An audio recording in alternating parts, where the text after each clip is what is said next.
Tuesday. It is the 27th day of February. As of 12:46 early this morning, Hawaii time, the Tsunami Warning Center said a tsunami has been generated that could cause damage along the coastlines of all the islands. The word being used today is if you live in those inundation zones or low-lying areas, you're urged to evacuate at this point. The city will be closing the roads at 10 o'clock this morning.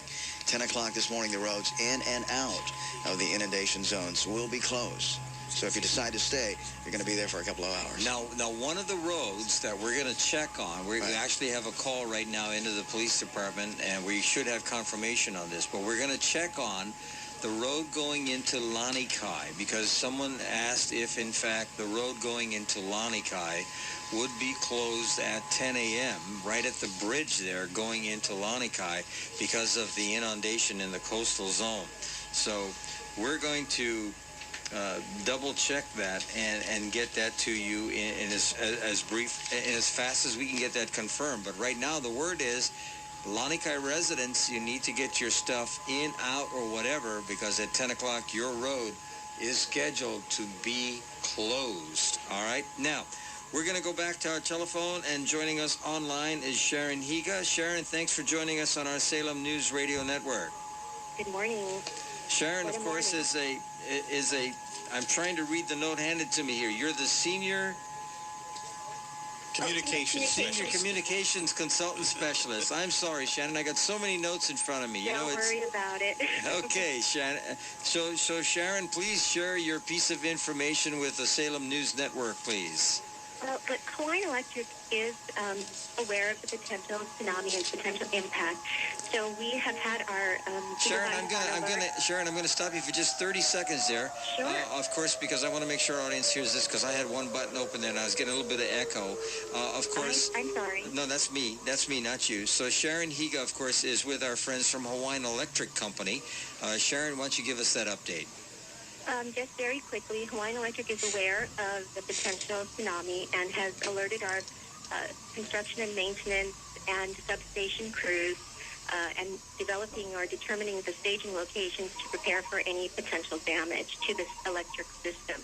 So we are aware, and we have, we've been on alert and working with other emergency responders. Sharon, any potential risks to the power plant out at Nanakuli? Our power plant at Kahe is built for hurricanes. So it is, our one concern would be that there's a lot of traffic in front of the area, or there's a lot of people, and there could be some flooding there.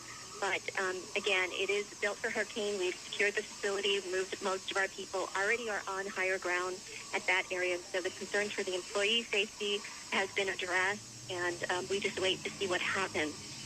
So at this point, you're prepared, you're ready. You do not anticipate, in the event that the wave does cause some flooding is something that's planned for? It's one of the many emergency situations or scenarios that our company trains for.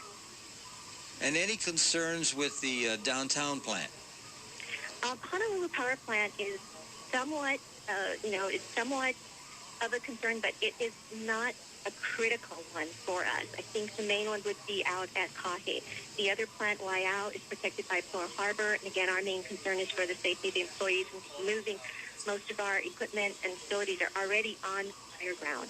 Okay, now I think the other one that would be beneficial is, obviously, we always hope for the best, and I know it's great to know that Hawaiian Electric is prepared for the worst. You have a lot of coastline areas that, a lot of our telephone lines and power lines are literally 10, 20 feet away from where the ocean waves break, and there's the real possibility that you may have some down utility poles, and I would assume you guys have crews standing by in some of these areas? That's part of what we've been doing, is determining the staging locations, because if there is coastal flooding in those areas, we would need to be able to get our crews into those particular locations. So that is part of our emergency planning process. Well, I want to thank you so much, Sharon, for, again, giving us a vote of confidence. And I know Hawaii residents, especially here on Oahu, are grateful for all the great work that men and women do for Hawaiian Electric, making sure that we have the power necessary to stay informed and, of course, enjoy the conveniences of life. So should things change, or should you have more information that you need to get out to the listeners of the Salem Radio News Network, please give us a call. Will do. Thank you so much. Thank you, and aloha, and thanks for joining us. Of course, Ed, that's Sharon Higa, Senior Communications Consultant for Hawaiian Electric. Interesting conversation there about the power plant down at Kahi. I mean, built for hurricanes. Built for hurricanes, and, you know, it's really only 100 yards away from the coastline because the highway separates the power plant.